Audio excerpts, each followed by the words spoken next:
Hello students, Ram Ram Saran है। हम कर रहे हैं हिंदी ग्रामर। हमने 5 चैप्टर कर लिए हैं और क्रिया के 2 पार्ट्स में वीडियो आएगी। अब हम स्टार्ट करेंगे अपनी क्रिया, मतलब क्रिया चैप्टर स्टार्ट करेंगे। क्रिया क्या होता है? काम का करना या होना। किसी भी काम का करना या होने को क्या कहते हैं? क्रिया कहलाता है। धातु में प्रत्यय लगाकर क्रिया बनती है। धातु का मूल रूप क्रिया कहलाता है। ठीक है, ये वेरी इंपॉर्टेंट है कि धातु का कौन सा रूप, मूल रूप जो है क्रिया कहलाता है। फिर है क्रिया के प्रकार। कर्म के आधार पर क्रिया 2 प्रकार की होती है। एक होती है सकर्मक, एक होती है अकर्मक। ठीक है, सकर्मक क्या होता है? जो कर्म के साथ हो, मतलब जिस क्रिया में आपको लगे कि कर्म दिया गया है। ठीक है, ये हमेशा किसी के द्वारा किए जाते हैं, ये चीज़ ध्यान देना। फिर अकर्मक क्या होता है? जिस क्रिया में आपको लगे कि कर्म नहीं दिया है। ठीक है, वो क्या होगा? ये अपने आप होते हैं। अकर्मक क्या होते हैं? ये अपने आप होते हैं। इसमें किसी के साथ मतलब ये किसी के द्वारा नहीं करे जाते, ये अपने आप हो जाते हैं। तो जो अकर्म होया करे, कर्म देखो जो हम करन लाग रहे हैं लाइफ में कर्म, ठीक है, वे अपने आप हो हैं भाई। तुम खुद करोगे जब वे अच्छे कर्म कवाए जाओगे। अकर्म जो अपने आप होते हैं। ठीक है, ये थोड़ा सा भाई ट्रिक सी बनाने की वो करी थी, ना समझ आओ तो अपने आप अपनी ट्रिक बना लेना। फिर एग्जाम्पल है, वह सोता है। सोता क्या है?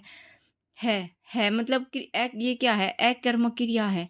वह कौन है? करता है। ठीक है, अपने आप हो रहा है, वो अपने आप सोने लग रहा है, कोई सुबह थोड़ी रहा है। मोहन दूध पीता है। पीता है क्रिया होगी, सकर्मक होगी ये भी। ये क्या होगी? सकर्मक। ये चीज़ हिंट है, देखो क्या और किसको का उत्तर मिल रहा है तो वहाँ कर्म होगा। ठीक है, पक्षी आकाश में उड़ते हैं। जहाँ पे आपको नीचे रेखांकित वाले वर्ड पूछे जाए ना, उन पे जवाब देना आपने। आकाश में अधिकरण कारक है। पक्षी यहाँ पे करता है, इसमें कहीं कर्म नहीं दे रखा है। ठीक है, तो ये अकर्मक है। फिर है गेहूँ पिसता है। ये इम्पोर्टेंट है भाई। गेहूँ क्या है? करता है। पिसता क्या है? क्रिया है। और पिसता है, गेहूँ पिसता है, तो ये क्या है?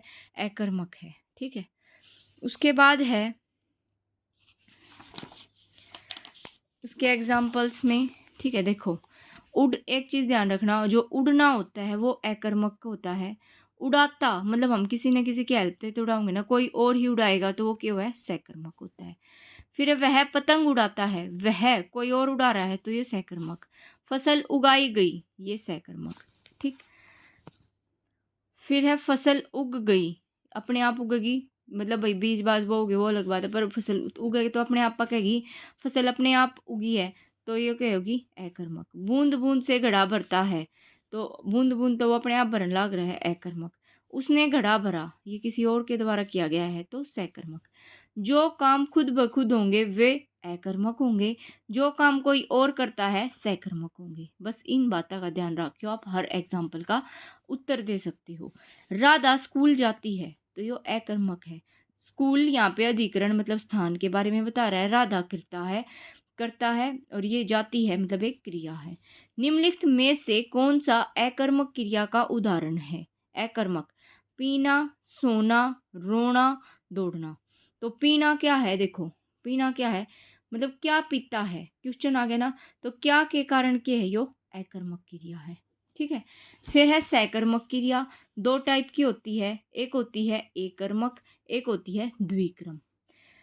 इसमें नाम से स्पष्ट है, एक कर्मक मतलब कि जिसमें केवल एक कर्म हो, जिसमें 2 कर्म हो, 2 ऑब्जेक्ट हो तो वो द्विकर्मक। फिर है राधा फल खाती है। ये राधा मतलब एक बंदा खा रहा है तो एक कर्मक। उसने मुझे तोहफे में पर्स दिया। 2 आगे ना, 2 कर्म है, मुझे और पर्स कर्म है। अप्रत्यक्ष रूप से है, यो प्रत्यक्ष रूप से है। नॉन लिविंग परस तो क्या है? नॉन लिविंग है। तो प्रत्यक्ष कर्म कौन से होया करे? जो क्या का उत्तर दे और नॉन लिविंग हो, ये होते हैं डायरेक्ट प्रत्यक्ष का मतलब। उसने उसको 10 रुपये दिए। 10 रुपये यहाँ पे प्रत्यक्ष कर्म है, नॉन लिविंग थिंग है। उसको अप्रत्यक्ष है। ठीक है, द्विकर्मक वाक्य है ये। ठीक है, ये था भाई सकर्मक क्रिया के आपके उदाहरण। फिर है अर्थ के आधार पर क्रिया 2 प्रकार की होती है। एक होती है क्रियार्थक, एक होती है प्रेरणार्थक। मोस्ट इंपॉर्टेंट है, ध्यान से देखियो। क्रियार्थक क्या होता है? जो संज्ञा की तरह व्यवहार करे, बोलते समय जारी ना हो, जिस वाक्य को पढ़कर ऐसा लगे कि यहाँ कोई इन्फॉर्मेशन दी जा रही है। ठीक है, जैसे कि देखो टहलना स्वास्थ्य के लिए लाभदायक है। ठीक, मुझे पढ़ाना पसंद है, कोई इन्फॉर्मेशन दी जा रही है, ठीक है, और बोलते समय जारी ना हो। क्या चीज़, ये पॉइंट ध्यान रखना, इसी से आपको पता चल जाएगा क्या ये कौन सा पूछ रखा है। प्रेरणार्थक होता है कर्ता स्वयं कार्य ना करके किसी और से करवाता है, किसी और से जब आप काम कराते हो। माता बेटी से भोजन करवाती है। माता जो करवाएगा वो होता है प्रेरक, जो करवाता है मतलब काम करता है वो होता है प्रेरित, ठीक है। वह कुली से बोझ उठवाता है, वह यहाँ पे प्रेरक है, कुली यहाँ पे प्रेरित है।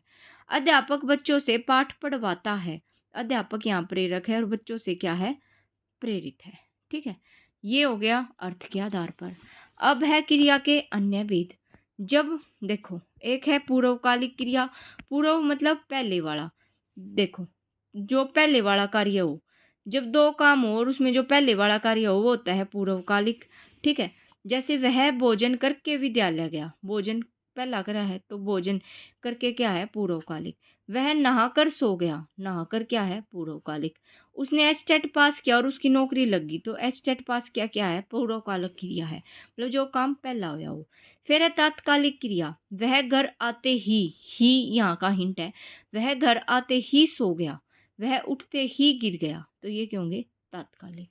अनुकरणात्मक क्रिया मतलब फॉलो करना। जब आपको लगे कि दो क्रियाएं एक दूसरे का पीछा कर रही हैं, जैसे हिन हिनाना, टिम टिमाना, खिल खिलाना, ये क्या होंगे, अनुकरणात्मक होंगे, ठीक है। उसके बाद है नाम धातु। नाम धातु क्या होती है, संज्ञा, जो संज्ञाओं से मिलकर बनती है। हाथ से हथियाना, बात से बतियाना, झूठ से झुठलाना। संयुक्त क्रिया क्या होता है, जब दो क्रियाएं मिलकर सेंटेंस की सेंस निकालती हैं। इसमें मेन वर्ब और हेल्पिंग वर्ब होती हैं, मतलब उसी से तो संयुक्त क्रिया बनेगी। वह दूध दोहने लगा, इसका एग्जाम्पल। समापिका, ये इंपॉर्टेंट नहीं है पर पता होनी चाहिए, जब वाक्य समाप्त हो रहा हो।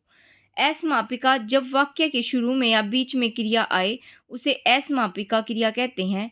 वह खेत में जाने को व्याकुल था, जाने को बीच में आ गए ना, तो यह क्या है, असमापिका क्रिया।